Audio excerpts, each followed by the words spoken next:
Bonjour et bienvenue sur Caro Magic Books. J'espère que vous allez bien. Bon, moi je suis à nouveau sous la pluie, donc voilà. Je m'étais bien habituée au soleil, donc c'est un petit peu dommage, mais voilà, ça c'est le nord, hein. On est toujours entre la pluie et le soleil. Là, on est l'après-midi, je suis obligée de rallumer les lumières. Enfin bon, voilà, c'est un petit peu. Hop, je vais remettre un petit peu la caméra, voilà, un petit peu plus bas. Donc voilà, c'est un petit peu. Hier, on était encore bien au soleil, tout ça, et d'un seul coup, le soir, crac, allez, c'était parti. Et en plus, mes enfants sont partis voilà, en vacances quelques jours à la mer, donc c'est bien. Bon, enfin bon, eux, en même temps, ils s'en fichent. L'essentiel, c'est qu'ils soient avec leurs copains, donc c'est pas trop gênant pour eux, heureusement, parce que bon, au moins, ils n'auront pas cette déception-là. Donc voilà, du coup, je me retrouve toute seule. Donc, je vais avoir le temps de tourner plusieurs vidéos, donc ça c'est bien. Puis de clôturer le mois de la fantaisie.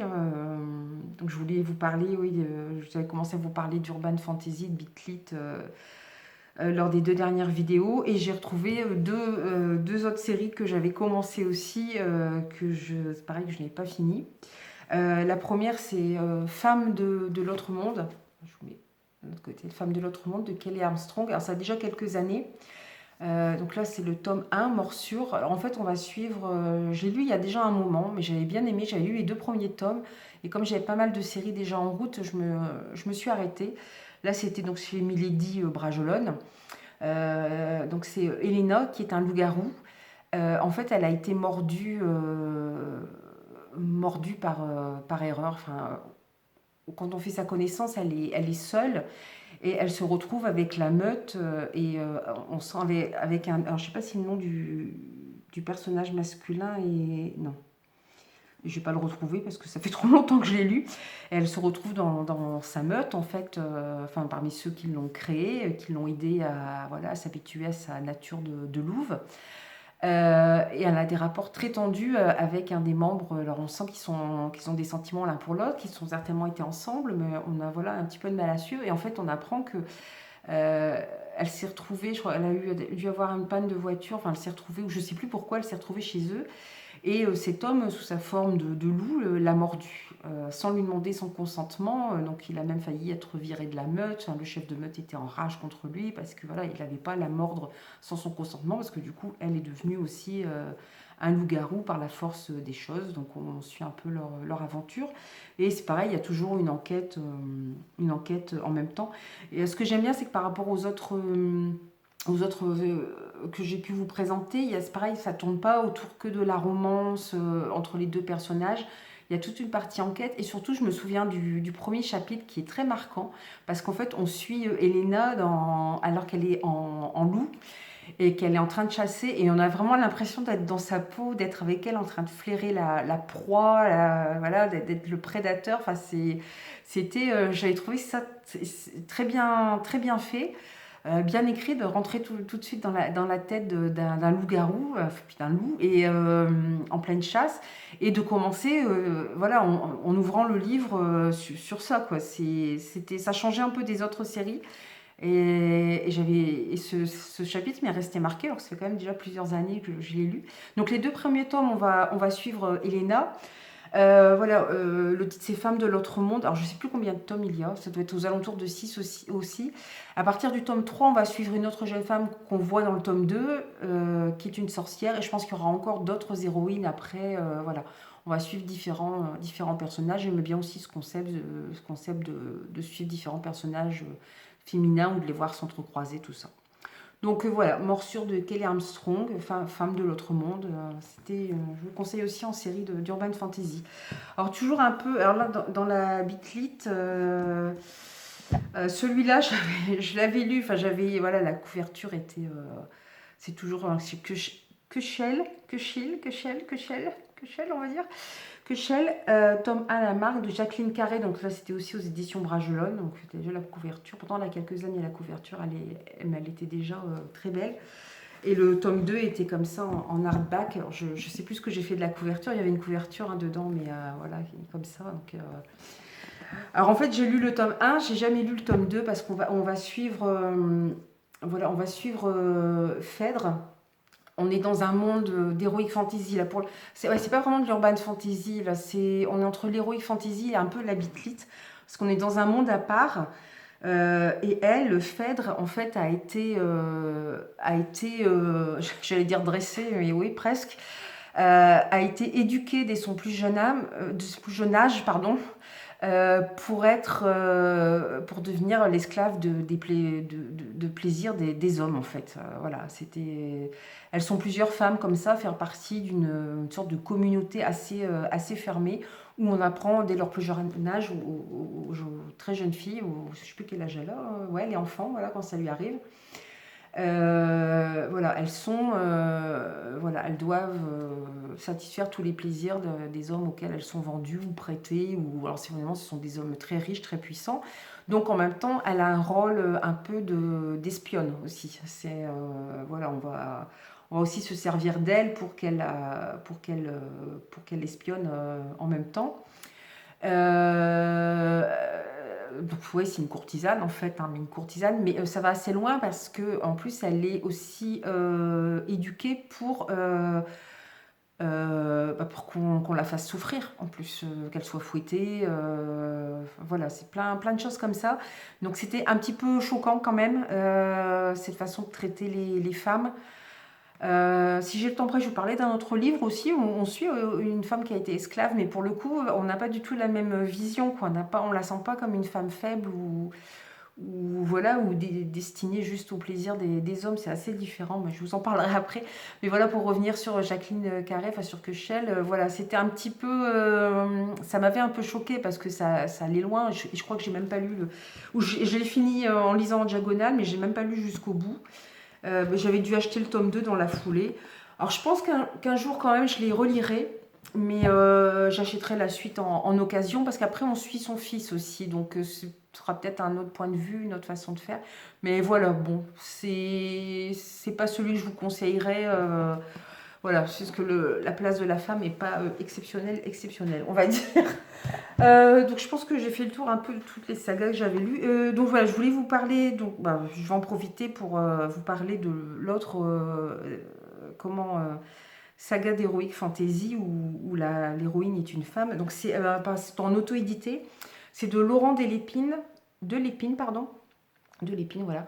Donc ça s'appelle La malédiction des joyaux. Donc là on a le tome 2, c'est l'esclave. Alors le tome 1, c'est, je ne dis pas de bêtises, la paysanne, voilà. Le tome 1, c'est la paysanne et le tome 2, c'est l'esclave. Alors là, on va suivre une jeune femme. Alors en fait, c'est une, comment, elle est, je n'ai pas retrouvé mes mots. Alors, il y a que 2 tomes hein, pour le moment. Ouais, je sais pas, je suis en train d'essayer de retrouver le prénom de l'héroïne.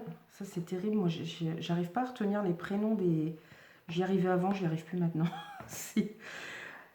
Deran, voilà, c'est Deran.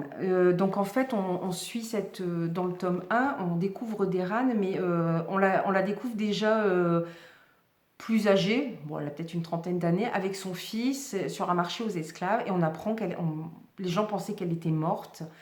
Elle a été reine, je crois, si je me souviens bien. Et elle vient sur le marché aux esclaves parce qu'elle porte encore, elle n'est plus esclave, mais elle porte encore la marque des esclaves. Donc on sait qu'elle a été esclave et elle vient pour justement libérer des femmes qui sont à leur tour vendues comme esclaves. Et là, on va avoir un flashback et on va retourner dans son enfance, son adolescence. On va suivre son parcours. Donc c'est un très beau portrait de femme parce que c'est une très jeune fille.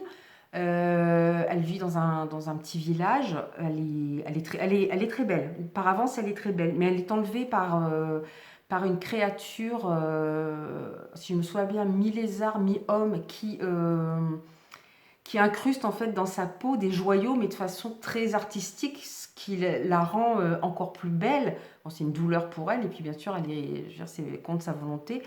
Et ça la rend aussi unique, puisqu'elle supporte en plus ce traitement. Donc voilà, et dans le tome 2, on va suivre aussi, on apprend évidemment, elle a été vendue comme esclave, même si elle a essayé de s'enfuir. Voilà, on apprend, elle a un parcours quand même très compliqué. Voilà, mais voilà, elle se laisse jamais complètement faire. Elle, voilà, elle est obligée de subir, mais jamais elle baisse les bras. Et puis on va suivre en même temps. En fait, voilà, le world building était super bien fait aussi, puisqu'on apprend qu'il y a eu un peuple qui serait venu dans ce monde il y a longtemps, mais on sait très peu de choses sur eux. Et en fait, voilà, à l'époque de Deran, il y a plusieurs peuples et ils sont plus ou moins, il y a une sorte de grade hein, dans la supériorité des peuples. Elle trouve justement refuge auprès d'un peuple qui s'apparente, on dirait, ouais, peut-être pas tout à fait à des Fae, mais un petit peu dans l'idée des elfes. Et voilà quoi, il y a la personne qui l'a enlevé, c'est encore un autre peuple. Et il y a plein de mystères derrière. Je pense qu'il y aura des choses qui seront dites sur ce peuple qui est venu il y a très longtemps.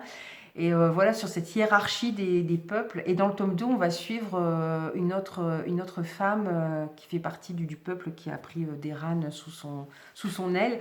Donc on continue à suivre Deran parce qu'on ne sait toujours pas comment elle est devenue, comment elle s'est libérée de l'esclavage, tout ça. Donc c'est voilà, c'est vraiment deux tomes, ça a été des coups de cœur en fait. Donc bah là pour l'instant le tome 3 est pas sorti, mais c'est vrai que c'est des auteurs auto-édités, donc ils travaillent à côté, il faut sortir les livres. Et puis il y a un tel world building, voilà, il y a tellement de détails et de choses dites que c'est pas des livres qui s'écrivent comme ça rapidement. Et c'est pareil pour l'autre que je vais vous présenter qui s'appelle les Chroniques des secondes heures de Tanglemort. Ah, c'est de Azael Djelil. Donc là, il y a 4 tomes qui sont parus. Là, c'est le dernier, le quatrième, La pyramide du lac perdu. C'est pareil, on a un world building qui est très important. Là, on va assister c'est toujours en auto-édité, hein. C'est pareil, ça a été un coup de cœur. J'ai fini de lire le tome 4 l'année dernière. Je pensais que c'était la fin et non, en fait, il va y avoir une suite. Donc, en plus, ça se termine un petit peu un peu étrangement, un peu sur un cliffhanger. Donc, bon, j'ai hâte de connaître la suite, mais je comprends que ce soit le genre de livre qui demande énormément de temps à écrire, parce qu'il ne faut pas se tromper dans les détails. Parce que là, on va avoir quand même plusieurs mondes. On va suivre plusieurs personnages qui vont partir en quête aussi d'artefacts, d'un artefact magique. Donc, voilà, il y a le tome 2, c'est l'Odyssée du Liom Kunkan, c'est le nom du bateau. Voilà, donc il y a quand même beaucoup de personnages. Voilà, c'est pas des livres. Il faut faire attention, je veux dire, à pas oublier un seul détail. En fait, là, on se retrouve dans un monde, là, on est dans de l'héroïque fantasy pure. On se retrouve dans un monde où le semi-lacertis, alors il est moitié homme, moitié lézard, et avec ses troupes, il s'empare petit à petit voilà, du monde de Tanglemort. Et il a notamment un œuf magique qui lui permet de faire appel à des démons. Alors il est moitié homme, moitié lézard. Il est aussi très proche des magiciens, des nécromants. Il a des morts vivants tout le temps avec lui dans son palais, dans son château. Voilà. Et donc il fait tomber un royaume. Donc on voit la princesse du royaume qui s'enfuit. Et puis elle va trouver de l'aide auprès d'un voleur très célèbre, auprès d'un géant. Les gens n'ont pas super bonne presse dans ce monde-là, mais lui, il est considéré comme un héros parce qu'il a défendu voilà, il a toujours défendu les plus faibles. Donc, qui va se joindre à eux. Il y a un nain qui va se joindre, qui est un combattant hors pair. Et puis, il y a aussi une espèce un prêtre, mais enfin non, il y a 2 prêtres. Il y a un prêtre qui a vu son temple, enfin son ordre être complètement détruit par le semi-lacertis, qui va aussi les rejoindre. Là, on est plus dans un prêtre un petit peu, voilà, style un peu asiatique, qui pourrait faire penser à un moine tibétain presque, mais voilà, avec des pouvoirs magiques en plus, qui est aussi un grand combattant. Et on a un autre prêtre, alors lui pour le coup, il pourrait faire penser plus à un berserker ou quelque chose comme ça, un guerrier, voilà, scandinave. En fait, c'est un personnage complètement loufoque, hein, parce qu'il est toujours avec des habits très bariolés. Il pense qu'à faire la fête. Dans les instants même les plus graves, il rigole, ça le fait rire. Et en fait, il adore se battre, il adore le sang. Et par moments, voilà, il est au service d'une déesse. Et par moments, il rentre dans une fureur terrible qui fait que il est imbattable. Personne ne peut en venir à bout. D'ailleurs, il connaît très bien le semi-lacertis qui a envahi le monde, puisque ce qui lui a coupé un bras. Donc voilà, ils ont quelques comptes à régler aussi. Donc voilà, vous avez comme ça des personnages hauts en couleur et même si on ne retient pas les noms, on retient bien les facultés et voilà le passé de chacun. Et puis vous avez cette odyssée, la recherche de l'artefact. En même temps, on voit que dans le royaume qui a été envahi par ce Milacertis, la résistance se met en place. Donc on suit en même temps les résistants. Ça a été, ces deux romans ont été un coup de cœur. C'est de l'heroic fantasy tous les deux, mais traités de façon assez différente quand même. Et j'ai vraiment beaucoup aimé. Donc si vous avez l'occasion, alors bien sûr comme c'est de l'auto-édité, vous les trouverez que sur Amazon. Enfin bon, des fois, il ne faut pas toujours non plus se fermer à tout. Et bon, ça permet aussi de découvrir d'autres auteurs et peut-être des auteurs qui osent plus de choses par rapport à voilà, où certaines ME, où il faut rentrer plus dans des cadres.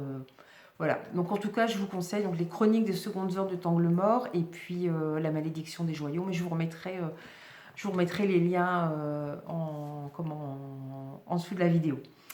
Sinon, les autres. Alors, moi, j'ai jamais lu énormément d'Heroic Fantasy. C'est vrai que voilà, j'aimerais beaucoup. Enfin, Heroic Fantasy, SF.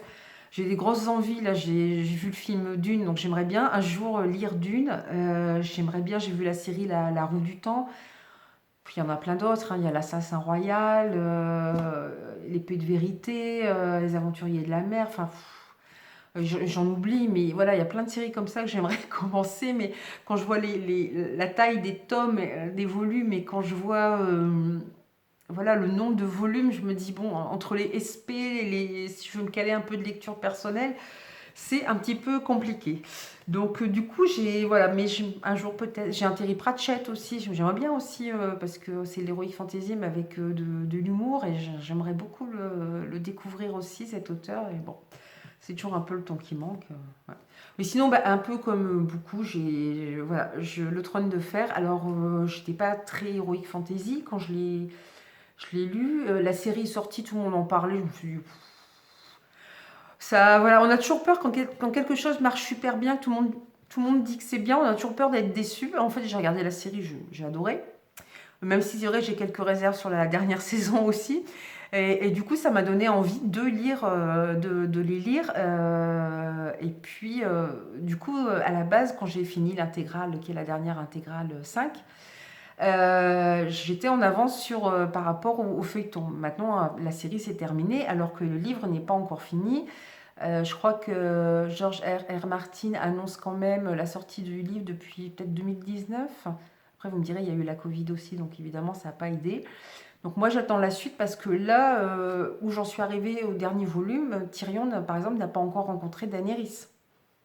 On a les Dorniens, les sables de Dorne qu'on voit, qui sont très vite éliminés dans la série. Ils ont un rôle important, beaucoup plus important dans le livre.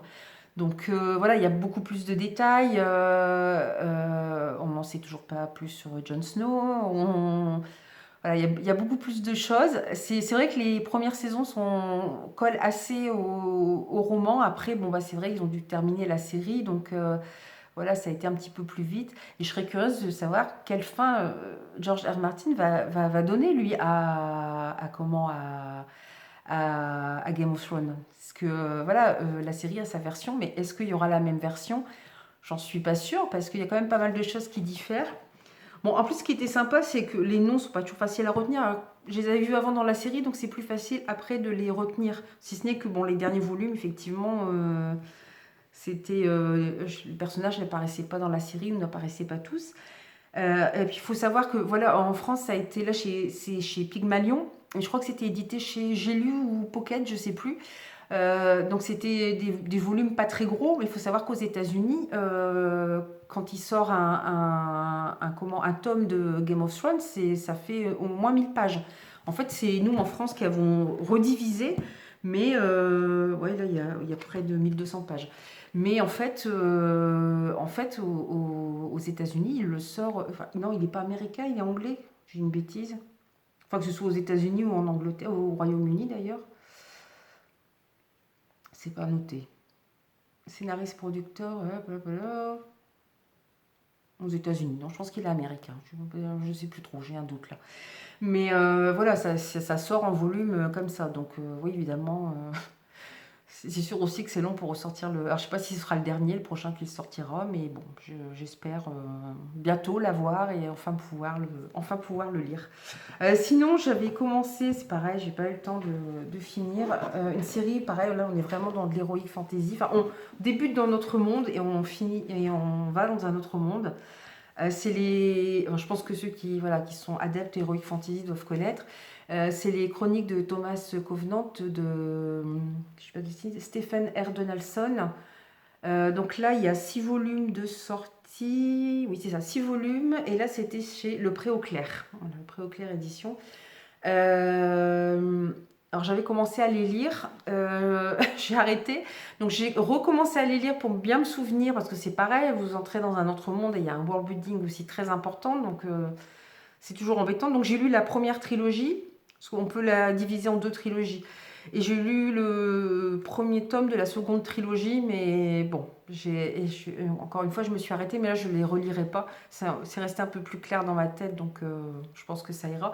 En fait, on découvre donc dans notre monde, aux États-Unis, Thomas Covenant, qui est un auteur à succès, sauf qu'il il a attrapé la lèpre. Alors, il faut quand même le faire. À notre époque, dans notre monde, il a attrapé la lèpre. Donc, sa femme l'a quitté. Elle a emmené avec eux. C'est leur petit garçon, leur petite fille, je ne sais plus. Oh, ça va pas être noté. Bon, ça va être leur petit garçon, je crois. Donc, elle a pris leur petit garçon. Elle est partie parce que bon, la lèpre, c'est très contagieux. Donc, lui, il vit dans une maison un peu reclus. Mais dès qu'il descend dans le village d'à côté, enfin c'est tout juste si on ne jette pas des pierres, enfin un peu comme autrefois on sait des pierres sur les lépreux, donc c'est voilà.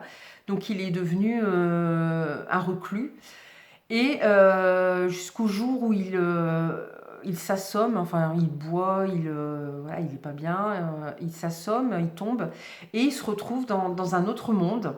Alors est-ce que c'est dans sa tête? Est-ce que c'est à chaque fois, voilà, on le retrouve à notre époque?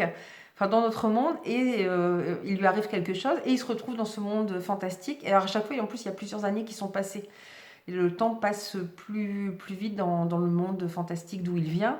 Donc il y a des fois une génération qui est passée. Et entre la première trilogie et la deuxième trilogie, là, vous avez carrément plusieurs siècles qui sont passés. Et il se retrouve. Alors, est-ce que c'est dans sa tête? Est-ce qu'il se retrouve vraiment dans un autre monde? Parce que il a perdu, je crois qu'il a perdu des 2 ou 3 doigts. Et en fait, quand il arrive dans ce monde, il est vu comme un élu. Puisqu'on attendait qu'un homme arrive et que cet homme, voilà, il lui manque des doigts. Et puis je ne sais plus quel. Ah, il a aussi quelque chose. Ça va pas être marqué non plus. Ça va pas être marqué non plus dans le.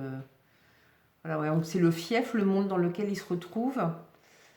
Mais ouais, je sais plus quel objet pour. Donc voilà, donc on le prend pour un élu, quelqu'un qui va sauver le fief, puisque le fief a été envahi par un par l'ombre. Si je me souviens bien, ça s'appelle ça l'ombre. Enfin, c'est devenu un monde. C'était autrefois un monde de verdure, souriant, où les gens vivaient avec la nature, et c'est devenu un monde complètement désertique. Où il y a des endroits où il n'y a plus rien qui pousse, où voilà, les gens sont acculés, et il va se retrouver à aider voilà, des chevaliers à combattre cette ombre. Mais alors, c'est quelqu'un de très torturé, Thomas Covenant, parce que de départ, il refuse, évidemment, enfin, il se dit, voilà, j'ai pété un câble et je rêve, quoi. Sauf que, au bout d'un moment, il ressent la douleur, il ressent les choses, donc il finit par se dire, par se poser des questions. Mais il refuse toujours ce statut d'élu qu'on veut lui donner. Même s'il parvient à certains exploits, voilà, il refuse toujours ce statut de héros. Même dans les volumes qui suivent, il refuse toujours ce statut de héros qu'on veut lui donner. Surtout qu'il commet, à peine arrivé dans ce monde fantastique, il commet quand même un acte, voilà, un acte terrible, et qui le poursuivra tout le temps, qui le hantera tout le temps. Et il y a de quoi. Donc effectivement, pour le coup, c'est loin d'être un héros, même pour nous. Bon, déjà, son côté torturé est parfois un petit peu, je dirais, un petit peu saoulant, mais en plus, ce qu'il a fait en arrivant, bon, le voir comme un héros. Alors après, oui, il est le seul à pouvoir, voilà, à pouvoir combattre l'ombre, mais en même temps, c'est vrai que, oui, il est pas. Je peux comprendre son amertume dans notre monde, du fait qu'il ait attrapé la lèpre en plein 21e siècle aux États-Unis. Enfin, le livre doit dater des années 90, je pense. Mais voilà, et que sa femme l'ait quitté et qu'il ne voit plus son fils. Mais son comportement dans le fief, il est complètement impardonnable. Puis voilà, et malgré tout, il aura ce statut de héros. Alors, dans la deuxième trilogie, enfin, ils ont mis ça comme un tome 4. Là, on va se retrouver des. Donc, il retourne dans le fief, mais des siècles, le rituel de sang, voilà. Mais des siècles plus tard. Et par contre, là, il va se retrouver avec une autre femme de son monde aussi dans le fief. Mais il y a des siècles qui ont passé, hein, donc voilà, c'est ça. Et on continue à suivre un petit peu aussi sa vie dans notre monde, hein, où sa femme a été enlevée par une secte. Donc il y a cette jeune femme qui se retrouve avec lui et Linden Avery, c'est ça, ouais, qui se retrouve comme lui dans le fief, mais lui, en plus, tous les amis qu'il a eus voilà, dans la première trilogie, ils ont tous disparu puisque se retrouvent des siècles plus tard. Donc ça le perturbe encore plus. Voilà. Et je me suis arrêtée, chaque fois je me suis arrêtée. Donc j'ai relu les 3 premiers tomes et je me suis arrêtée voilà, au tome 4. Donc au début ça avait été édité en France en 13 volumes. Là, bon, ils ont fait des volumes un petit peu plus gros, donc il y a en tout, il y a 6 volumes. Alors, ça peut être un petit peu, des fois un peu redondant, ce côté où effectivement je suis torturée, je suis un lépreux, etc. Il y a énormément de noms à retenir, donc c'est pas toujours facile. C'est une lecture quand même à faire à tête reposée. Alors c'est super intéressant parce qu'il y a tout un monde qui est construit, bien sûr, mais c'est pas toujours simple voilà, de repérer les noms. Puis c'est vraiment des noms à consonance heroic fantasy, donc c'est pas toujours très simple. Mais voilà, ouais, le world building est super bien fait. Bon, Thomas Covenant, voilà, c'est bien aussi. Ce héros anti-héros, c'est bien aussi. Et puis de voir c'est les autres personnages autour qui sont, pour le coup, eux, de véritables héros qui n'hésitent pas à sacrifier leur vie ou aller au-delà du danger voilà, pour sauver le fief. Donc, c'est, voilà. Donc, une série. Donc, ouais, moi, voilà, je vais pas la relire en entier, mais je la continuerai aussi. Je finirai quand même, quand même la série un jour, j'espère. Voilà. Donc bah, pour moi, ça va clore un petit peu le mois de la fantaisie. Donc l'année prochaine, je vais essayer de me bloquer le mois de mai pour pouvoir vraiment lire que de la fantaisie. Je vais essayer. Mais je vois, c'est vrai qu'il y a plein de challenges un petit peu partout. En ce moment, il y a plein de choses intéressantes. Donc bon, c'est pas toujours évident. Puis de caser les SP en même temps. Donc voilà, donc l'année prochaine, je pense que je vais essayer de réserver une partie du mois de mai, enfin le mois de mai pour pouvoir voilà, me tourner un peu vers un peu plus. Enfin, j'en lis déjà beaucoup du fantastique, mais pas forcément de l'heroic fantasy, mais pour caser vraiment tout ce que j'ai en fantasy et heroic fantasy. Donc, bah, comme d'habitude, bah, n'hésitez pas à mettre un petit pouce en l'air, à vous abonner, à commenter, voilà, à me dire si vous avez fait le mois de la fantasy, si vous avez lu ou si vous aimeriez bien le faire. Voilà, c'est toujours sympa de savoir ce que les autres ont dans leur PAL, enfin leur PAL, pardon, ou dans voilà, ce qu'ils lisent, ou est-ce que vous aimez ou pas l'heroic fantasy ou la fantasy, voilà, parce qu'il y a plein de dérivés, c'est très large, le mois de la fantasy. Et puis, bon, je pense qu'on se retrouvera la prochaine fois pour un update lecture, parce que là, du coup, j'ai beaucoup de lectures, j'ai reçu aussi beaucoup de livres, j'ai acheté pas mal de livres aussi, donc il va falloir que je vous fasse un book haul aussi. Donc voilà, pour la prochaine, on se retrouvera voilà, pour un update et un book haul. Bon, en attendant, je vous dis à très bientôt. Je vous souhaite de belles aventures livresques et puis à la prochaine. Bye bye.